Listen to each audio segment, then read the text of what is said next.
Welcome back to the David Pakman Show. Joining me is Stephen Goldstein, author of the book Atlas Drugged, Ayn Rand Be Damned. It's really great to speak with you because we've been kind of talking directly and indirectly over the last several months and really a couple of years about this right-wing obsession with Ayn Rand that we've seen. We've seen it kind of rear its head when Paul Ryan talks about why his budget proposal is so great.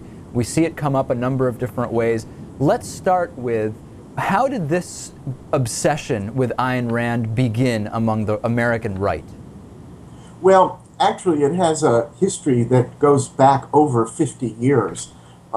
Atlas Shrugged, which is the book that I have used as a foil against mine, or mine as a foil against it.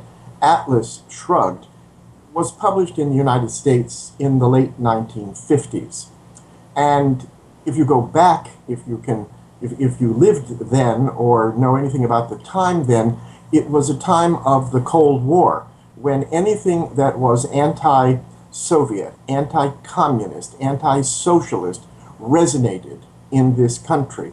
And the birth of Ayn Rand and Atlas Shrugged as a force in conservative thinking, though I must tell you initially the book was panned, as it should have been, as it's horribly written, but it really captivated people because it is fiercely, even grotesquely, pro a certain version of capitalism which has been perverted into self-interest, unlimited greed, which is the other reason that it ultimately appealed to people, because it really gave them a Bible that said, oddly enough, by the way, Ayn Rand was an atheist, but it became the Bible of the GOP and the right-wing and conservatives and radicals, largely because it said, under the cover of we are anti-communist, you can also just be as greedy as you want. Right, so this kind of gets us to this idea of, if one is rich and has done well in business, regardless of how they did it, regardless of how many people suffered negative consequences at the hand of that person's success,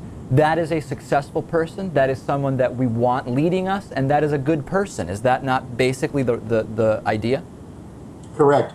Ayn Rand had a naive, simplistic, and even, I would call it, neurotic belief that such people who succeed, the people whom she thinks really deserve to be at the head of the country, the head of the economy, that these people have some kind of built-in moral superiority. What she really unleashed with this horrible book, especially Atlas Shrugged, is simply an amoral view of the world, which said that you can get what you want no matter what.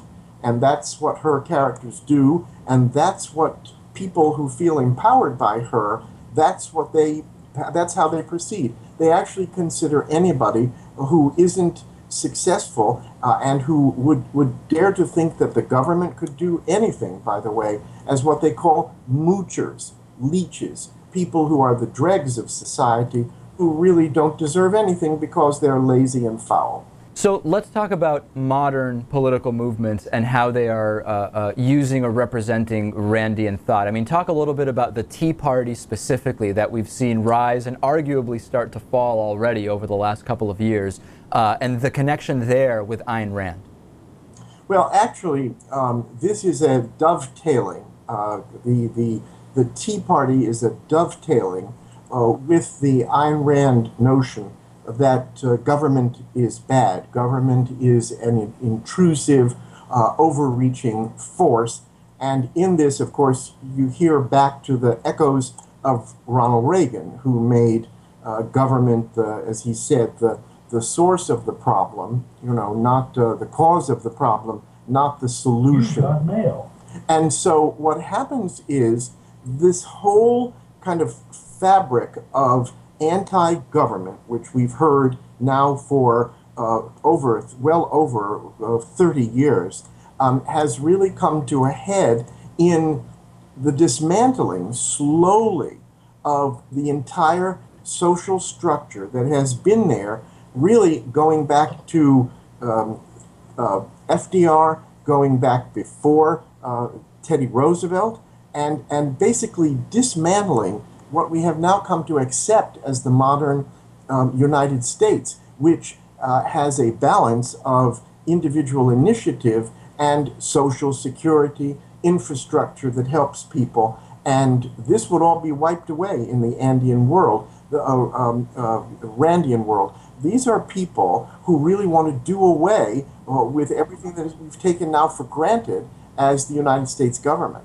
Okay, so can you actually point back to the point at which it became acceptable to talk about Ayn Rand kind of openly in public as an elected official? Because there was a time when this started to kind of infiltrate thought, but Ayn Rand specifically wasn't mainstreamed yet. Whereas now, sometimes I'll go to talk radio conferences, of course mostly dominated by conservatives, as is the talk radio industry, and there will actually be a publisher of Ayn Rand books there, handing out books and talking points for radio hosts to start discussing Ayn Rand on the air. That's a big shift from the initial invasion, so to speak.